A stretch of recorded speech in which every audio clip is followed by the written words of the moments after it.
सेना की जाट रेजिमेंट की एक टुकड़ी ने एलओसी के उरी सेक्टर में किए 9 दिन के ऑपरेशन बलवान में न सिर्फ पाकिस्तान के आतंकियों की घुसपैठ को नाकाम किया, बल्कि एक आतंकी को जिंदा धर दबोचा। और फिर जब उस आतंकी ने अपना मुंह खोला तो पाकिस्तान की एक गहरी साजिश का पर्दाफाश हो गया।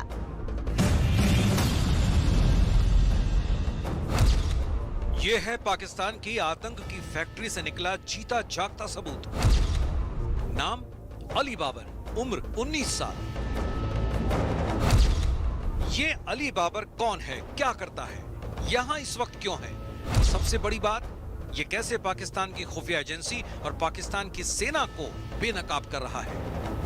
इन तमाम बातों पर से पर्दा उठाएं, उससे पहले इसी के जरिए इसकी जुबानी कुछ सुन लेते हैं। मेरी गुजारिश है पाकिस्तान से और पाकिस्तानियों से और लश्कर तैयबा के मेरे अफगान का वहाँ से जैसे मैंने पाकिस्तान को भेजा, मैं गुजारिश करता हूँ मैं कैसे और पहचान मैं करता हूँ पाकिस्तान में नहीं आता।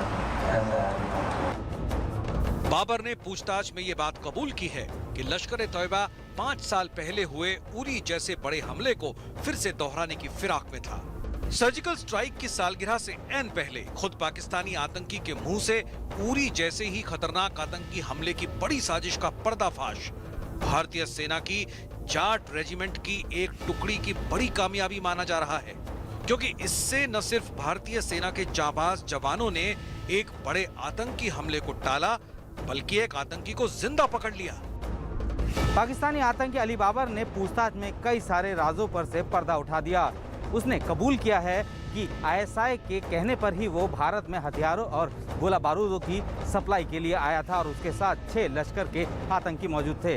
अली बाबर ने इस बात को भी कबूल किया है कि पाकिस्तान की खुफिया एजेंसी आईएसआई ने उसे पैसों का लालच दिया था। साथ ही दुनिया के सामने पाकिस्तानी फौज का वो चेहरा भी बेनकाब कर दिया कि कैसे पाकिस्तानी सेना आतंकियों की ट्रेनिंग में पूरी तरीके से लिप्त है, क्योंकि उसकी खुद की ट्रेनिंग मुजफ्फराबाद के इलाके में पाकिस्तान की सेना के कैंप में हुई है।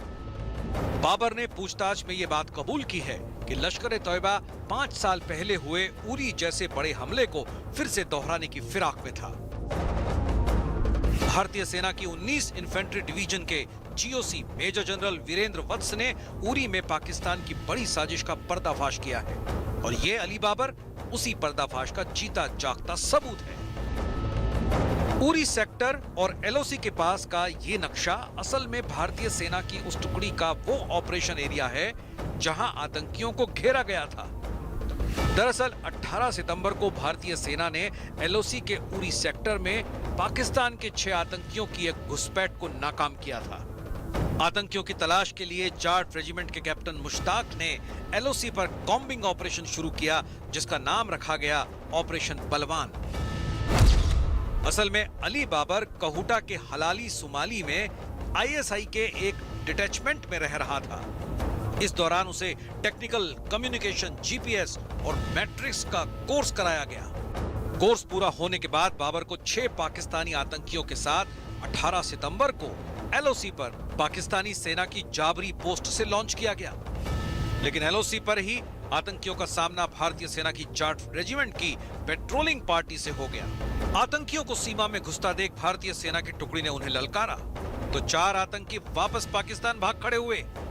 लेकिन सेना से बचने की कोशिश में 2 आतंकी भारत की सीमा में दाखिल होकर घने जंगलों में छुप गए। 25 सितंबर को दोनों आतंकी उरी के सलामाबाद नाले के पास घेर लिए गए, और घिरते ही आतंकियों ने सैनिकों पर फायरिंग की, जिससे भारतीय सेना का एक जवान घायल हो गया था। लेकिन 26 सितंबर की सुबह एक आतंकी ढेर कर दिया गया। अपने साथी की मौत से घबराया दूसरा आतंकी भारतीय सेना के सामने गिड़गिड़ाने लगा। सेना के हत्थे चढ़ा वही आतंकी है अली बाबर। जाट रेजिमेंट ने 9 दिन लंबे चले कॉम्बिंग और सर्च ऑपरेशन के बाद अली बाबर को जिंदा धर दबोचा। 12 मिनट के इस वीडियो में आतंकी अली बाबर ने यह भी बताया कि कैसे आईएसआई ने उसका ब्रेन वॉश किया और कैसे मजहब के आधार पर कश्मीर के बारे में उसके दिमाग में फितूर भरा गया। पकड़े गए आतंकी अली बाबर ने खुद कबूल किया है कि उसे आईएसआई ने पैसों का लालच दिया था और 20,000 रुपए बतौर पेशगी भी दिए थे। बाबर ने बताया कि उसे पाकिस्तान की सेना के जवानों और अफसरों ने गढ़ी हबीबुल्ला में ट्रेनिंग दी थी और यहाँ उसे आतंकियों को हथियारों की सप्लाई के लिए भेजा गया था। और पाकिस्तानी जो है पाकिस्तानी जो हमारी कभी पार्टी का थी उन्होंने हिंदुस्तानी आर्मी का फायर हुआ तो मैं डर गया। मैं हिंदुस्तान में खाई नहीं चला था कि मैं बैठेगा जो मेरे साथ ऑडियंस मारा गया उसने भी इन हिंदुस्तानी आर्मी को फायर किया। तो जो हमारे दूसरे साथी जो छोड़ने आए थे लेकिन तो वो काफी दो रहते थे अंदर आना था वो भी पीछे चार लोग पीछे आने बाकी और हम दो अंदर के अंदर फायर गए थे। तो बाद में हम फैसला किया कि हम वापस चलते हैं, आगे नहीं जाना। फायर हो गया। तो फायर होने के बाद हम जब वापस निकले देखा तो हिंदुस्तानी आर्मी ने वापस को घेरा और सील कर लिया था। फिर तो आगे बार भाई हिंदुस्तानी आर्मी फायर खोला उसमें साथ जो आदमी था उसको तो मार गिराया और मैंने जब देखी उसकी डेड बॉडी तो मेरे से बर्दाश्त नहीं हुआ। भले ही आतंकी अली बाबर इस बात का दावा कर रहा हो कि वो हथियार और गोला बारूद की सप्लाई नॉर्थ कश्मीर में करने के लिए आया था, लेकिन हकीकत तो ये है कि साल 2016 में हुए उरी के हमले की तर्ज पर ये आतंकी किसी बड़ी आतंकी वारदात को अंजाम देने की फिराक में थे। सेना के अधिकारियों का कहना है कि चाहे आतंकी पाकिस्तानी हो या कश्मीरी, नीति उन दोनों के लिए बराबर है। गिरने के बाद अगर कोई आतंकी सरेंडर के लिए कहता है तो उसको पूरा मौका दिया जाता है। साथ ही खास बात यह है कि किसी भी आतंकियों को परेशान नहीं किया जाता और जिसका जीता जागता सबूत है अली बाबर। भारतीय सेना के मुताबिक पिछले 1 महीने से पाकिस्तान के कब्जे वाले कश्मीर यानी पीओके में टेरर लॉन्च पैड बेहद सक्रिय हो गए हैं, जिसे देखकर ऐसा लगता है कि पाकिस्तान बड़ी संख्या में आतंकियों की घुसपैठ कराना चाहता है, क्योंकि पिछले कुछ समय से कश्मीर घाटी में शांति बनी हुई है। अली बाबर ने पाकिस्तानी सेना, पाकिस्तान की खुफिया एजेंसी ISI और पाकिस्तान में पनाह लिए बैठे आतंकी संगठन लश्कर तैयबा के कश्मीर घाटी में आतंक फैलाने की साजिश तो बेनकाब कर दी, लेकिन एक बात तो साफ हो गई कि पाकिस्तान किसी भी सूरत में अपनी हरकतों से बाज आने वाला नहीं है। मुंबई में